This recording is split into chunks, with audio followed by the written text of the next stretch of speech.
Here's an image we all know well. It's an image which is in many ways a symbol of our times. It represents what is perhaps our greatest technological achievement so far, the step out into space.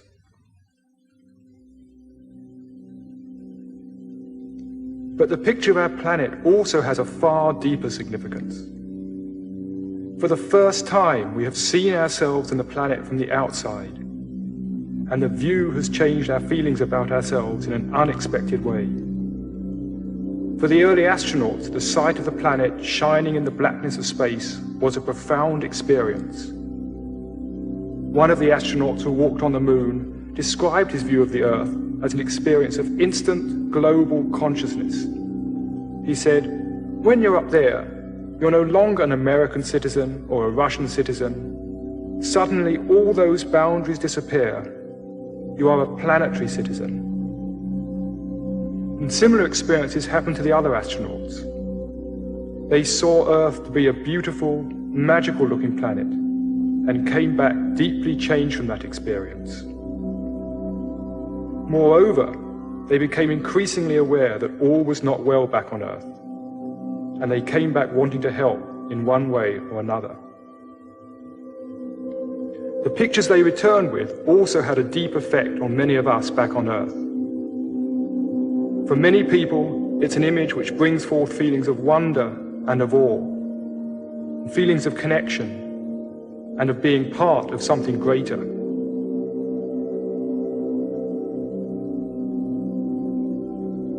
In some respects, the picture of our planet is a spiritual symbol of our times.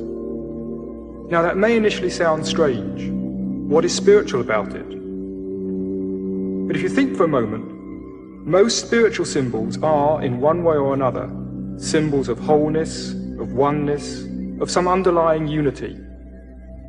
And a sense of oneness and unity is exactly what is reflected in this picture of the planet. It symbolizes the growing awareness that we are one humanity living on one planet and with one common destiny.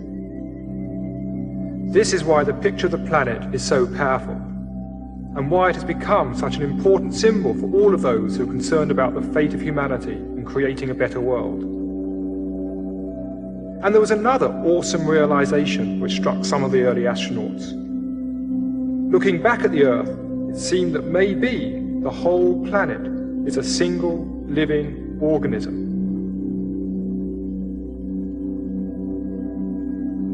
Until we took the step out into space, we had only seen the planet from close up. Even when you're 10 miles up in a plane, you're still only seeing a very tiny part of it. In some respects, we could compare ourselves to fleas living on an elephant. Now, being scientific fleas, they've studied the skin, measured how deep it is, looked for the sweaty bits, found the hairy bits, and generally mapped out the elephant. Then, one day, one of these fleas takes a huge leap off, 50 feet away, and looking back at the elephant wonders, could this elephant actually be a living organism in its own right? We have been taking a similar huge leap back. From 100 miles to 1,000 miles, till eventually we see the planet as a single entity. And the question comes, could planet Earth be a single living organism? Now, this is not such a wild dream as you might suppose. A number of scientists are now beginning to take the idea quite seriously. Researchers in both England and America have been looking at some of the long-term changes which have happened to the planet. When, for example, you look at how the temperature of the planet has varied over the whole of its history, you find that it started off very hot, but then cooled rapidly until it reached the crucial range in which life could evolve. From then on, it seems to have remained steady. Now that's strange, because theoretically, it should sooner or later have started rising again. becoming far too hot for life to continue. But it didn't. It stayed constant. What seems to have happened is that the living organisms of the time released the right amounts of the right gases to keep the temperature of the atmosphere constant, at just the right level for life to continue evolving. Now that may sound an amazing coincidence, but it's no more amazing than the fact that our own bodies sweat when we are hot and shiver when we're cold, maintaining ourselves at a constant temperature. The salt content of the sea also shows an interesting degree of self-regulation. Salt is continually washed off the land into the sea, and at such a rate that it would take only 80 million years for the oceans to reach their present concentration. So theoretically, the oceans should by now become one huge Dead Sea. But they haven't. In fact, the salt content has remained remarkably steady. Somehow, small organisms in the sea have absorbed just the right amount of salt to keep it constant. These are just two of many examples which have led scientists to propose that all the living organisms on the planet together function as one huge self-regulating system, a theory known as the Gaia hypothesis, spelled G-A-I-A, after this lady, who is the Greek Earth Mother goddess, Gaia.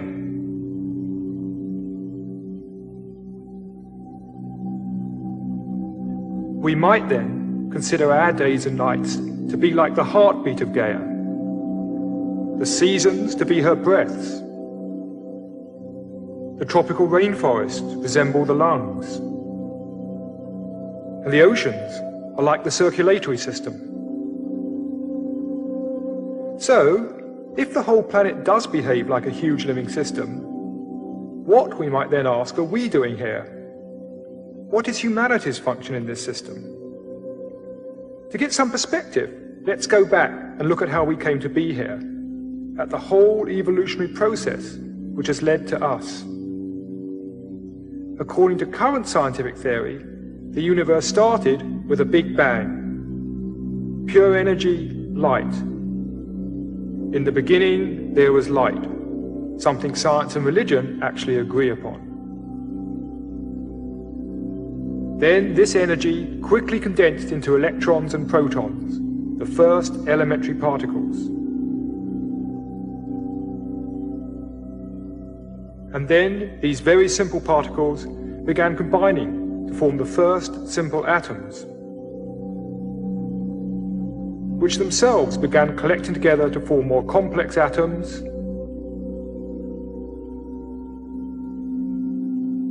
and more complex atoms,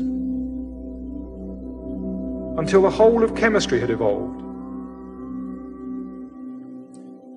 Next, these different atoms came together to form molecules, like this amino acid, one of the basic building blocks of life. These, over time, began stringing themselves together to form much more complex molecules, like DNA, containing millions of atoms.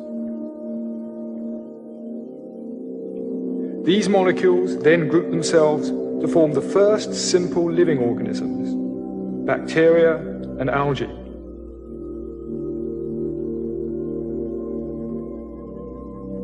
Over time, these too collected together to form multicellular organisms, simple sponges, and the first plants.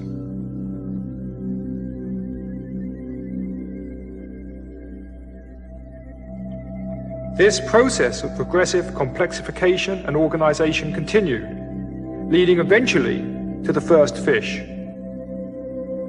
Now, fish represent a very significant stage in evolution. For fish were the first creatures with a skull and a spinal cord, and inside was the delicate nervous system, which now, for the first time in history, was protected by a case of bone. And from then on, the main thrust of evolution has been in the development of the nervous system. As we move on up through evolution, the external changes are very clear.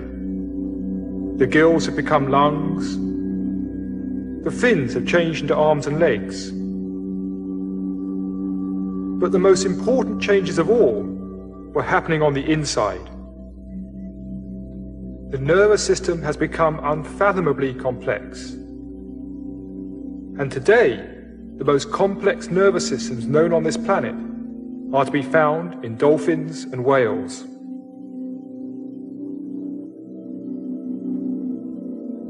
The fact that they have more complex brains than our own suggests that they might be more intelligent than us. Though what they do with that increased capacity, we do not as yet really know. Leaving them aside for now, let us consider the second most complex nervous system on this planet, the human nervous system. One of the unique attributes of the human mind is our ability to study the world around and understand it. It is this which underlies our science, our technology, and the whole of human culture. We are, as we have seen, the product of this long evolutionary journey, through the evolution of matter and stars, through the evolution of life and simple organisms, to the stage where now, with us, evolution has reached the crucial stage of complexity whereby it can look back on the universe. Whether we are studying a stone, a leaf, or looking out into the heavens, we are the universe's way of beginning to explore itself. We are a star's way of exploring the stars.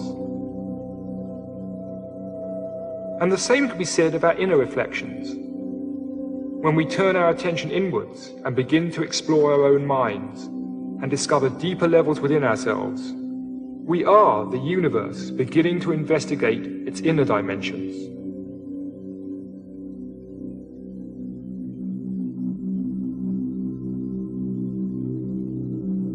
So the next question is, where is all this taking us? What's next? In the long term, over millions of years, we will probably see various physical changes, such as our brains growing even larger. But there are other evolutionary developments happening a lot more quickly. One of the dominant trends of evolution has been a progressive linking of smaller units into larger and larger units. This suggests that the next stage might involve human beings themselves linking together in some way. Indeed, this process has already begun. It's what we call civilization. The organization of the streets in this Danish village is very similar to the way the first multicellular organisms developed in the sea. This is Sun City, Arizona. The pattern here is similar to a growing fetus. And this tendency of people coming together into larger units is also happening at a much higher level. We can see it in the Union of the States in the USA and the USSR, and the coming together of the EEC in Europe. This is the natural drift of evolution, and its end result would seem to be the whole of humanity beginning to function as one single community. As well as this linking at a physical level, we are also beginning to link together at a deeper level. As a result of the information explosion, telecommunications, and the birth of computer networks, we are beginning to exchange information with each other wherever we may be. We are beginning to share our thinking. We are beginning to connect up mentally. We are beginning to link mind to mind. And as we begin to understand each other, an even deeper level of linking is occurring. A linking of soul to soul. We are beginning to appreciate our essential unity and oneness. So the next stage of evolution could be humanity beginning to link together, physically and mentally, beginning to work and function on many different levels as an integrated system.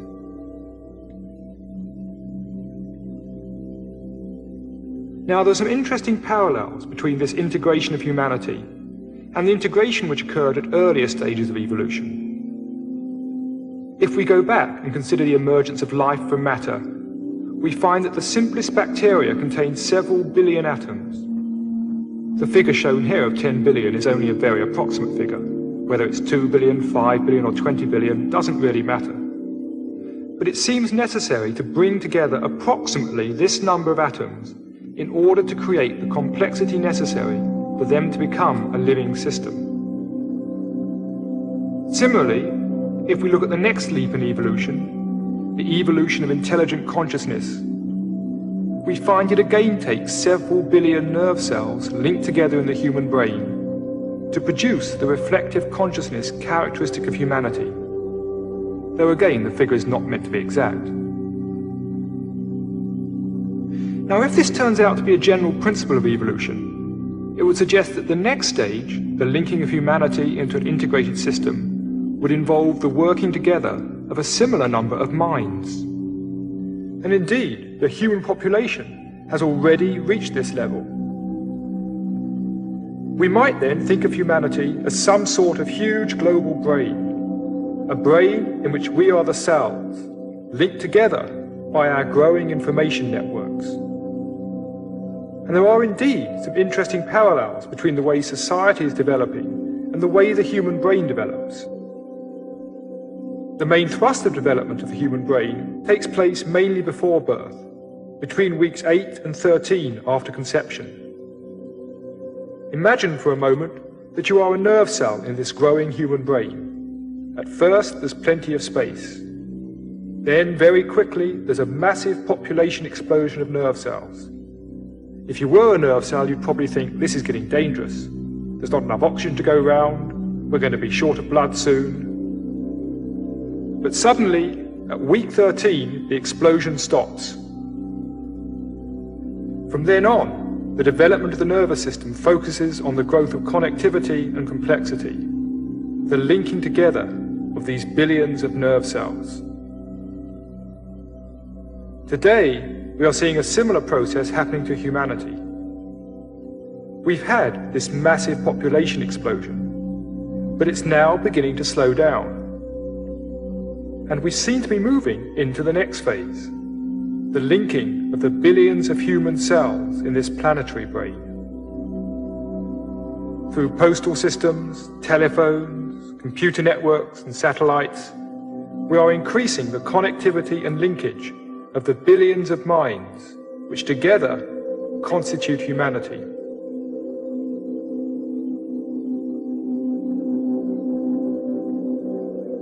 Now, all that I've spoken of so far is the good news.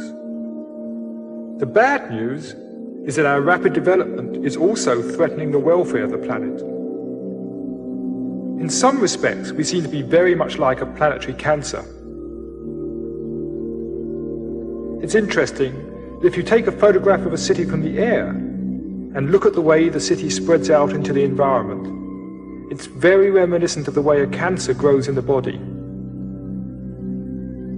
This, for example, may look like Los Angeles from the air, but it's not. It's actually a cancerous tissue in the human body. But take a good look at it. Notice how it's growing, and then compare it with this.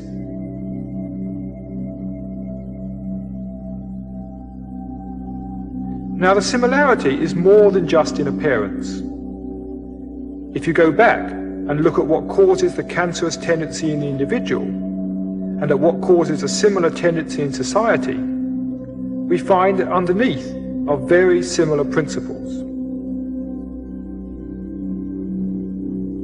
Let's look first at why a cell in the body becomes cancerous. In the center of each cell are the genes.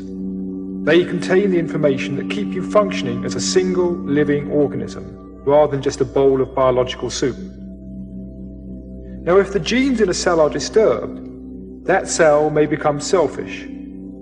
It may no longer support the system as a whole, but instead go off, doing its own thing, at the expense of the body. In short, it becomes a cancer.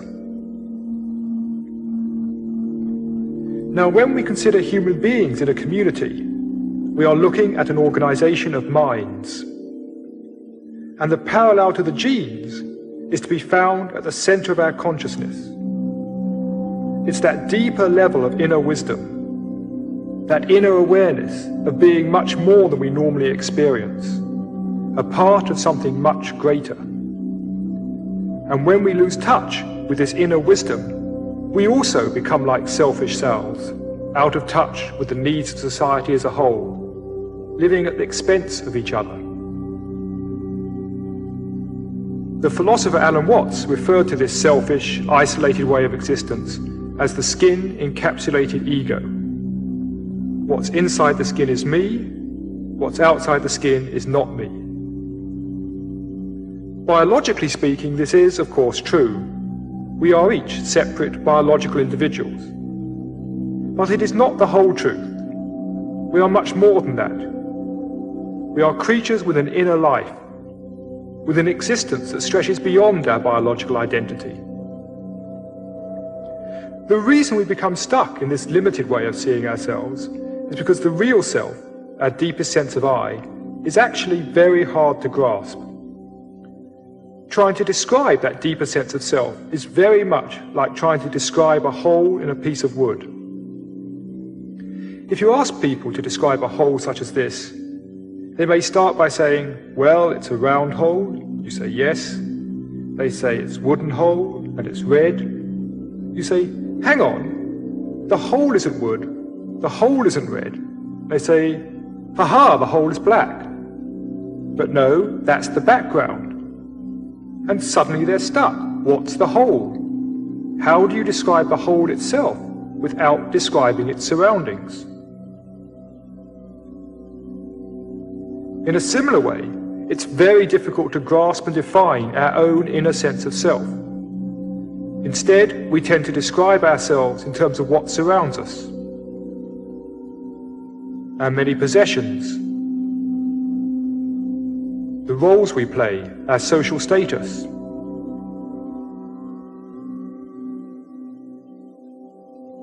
Our beliefs, both scientific and religious.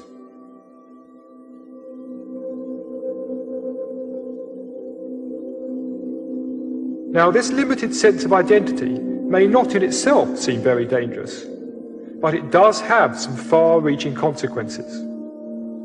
It turns out that many of the ways in which we mistreat and abuse the environment stem from our seeing the world as separate from ourselves. We may take fairly good care of what is inside the skin, but we don't care nearly so well for what is outside the skin. As the late Gregory Bateson said, if this, meaning this me versus the world attitude, if this is your estimate of your relationship to nature, and you have an advanced technology, your likelihood of survival will be that of a snowball in hell. You will die either of the toxic byproducts of your own hate, or simply of overpopulation and overgrazing.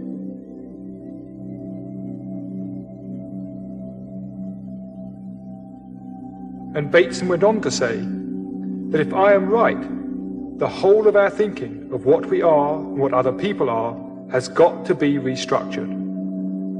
The most important task today is to learn to think in a new way. I would actually go a step further and say the most important task is to be in a new way, to experience, to be conscious in a new way. We need to make the shift from this, the skin-encapsulated model of the self, to this, what some have referred to as leaky margins. The boundaries are still there, but they are much less solid. In addition, we now experience a greater oneness with the world outside. Such a shift of consciousness could play an important part in the next stage of our evolution. If we go back and look at the previous major steps in evolution, we can see that each stage became a platform for the next. Energy led to matter, matter led to life, and now life has led to consciousness. Thus, the spearhead of evolution is now the human mind.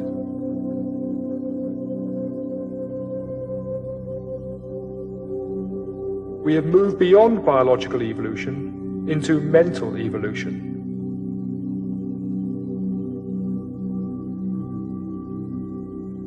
Thus, it is not changes in our bodies which will now determine the future, so much as changes in our thinking, changes in our perception, changes in our attitudes.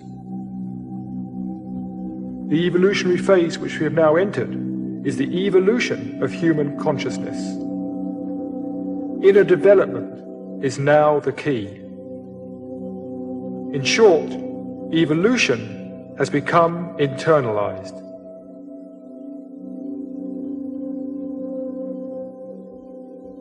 And these changes are happening much faster than we might at first suspect. Recent data shows that inner evolution may soon become very widespread in our society. If we look back at the past distribution of human employment in the West, we see that the major focus for centuries was agriculture. Most people were employed on the land. That continued up until 1900, when a new curve took over: industry. Industrial work became the dominant use of human time. We entered the industrial age. And the industrial age continued until 1975, when a new curve took over: information processing. And we are now very much in the information age.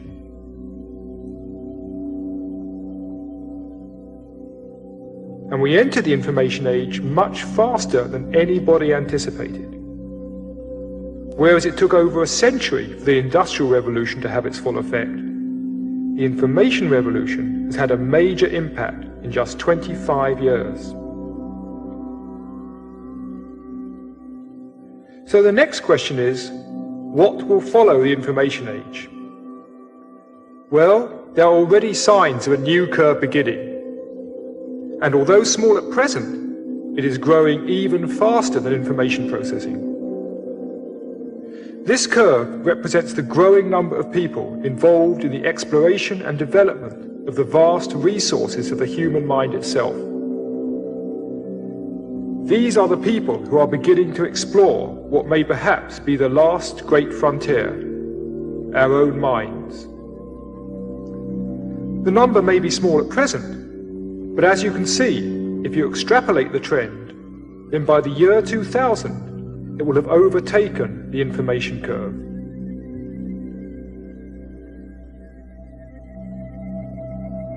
What we would then see is a very major shift in values, as more and more people discover a deeper sense of unity and purpose, and, letting go of their petty, selfish ways, beginning to function more in tune with humanity and the planet as a whole.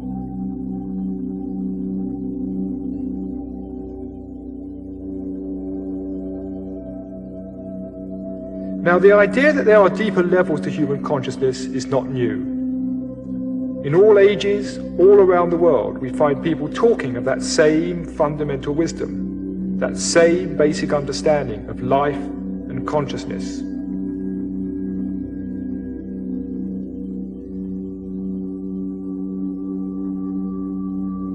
Here I've symbolized these different people at different times by different colored dots.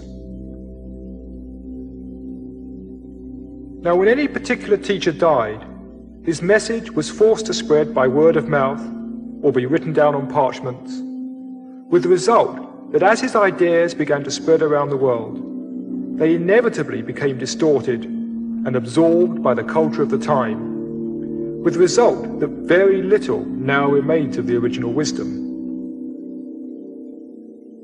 But today we are in very different circumstances. Firstly, hundreds upon thousands of people are beginning to discover the hidden potentials of the human soul. And secondly, books, tapes, television, computer networks, in short, the whole information revolution, has given us the means to share these discoveries with each other without the information suffering the distortion and misunderstanding that was inevitable in the past.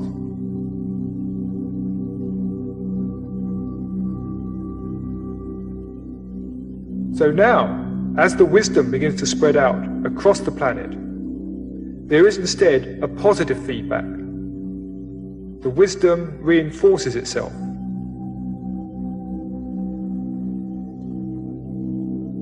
Rather than dissolving, the wisdom builds upon itself.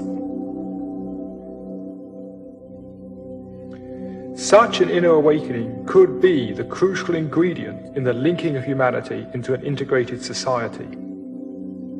A society in which we are linked spiritually through an awareness of our inner unity, an awareness that we are all part of something greater. And at the same time, gaining a greater awareness of our individual potentials and uniqueness. A synthesis of greater individuality along with greater community.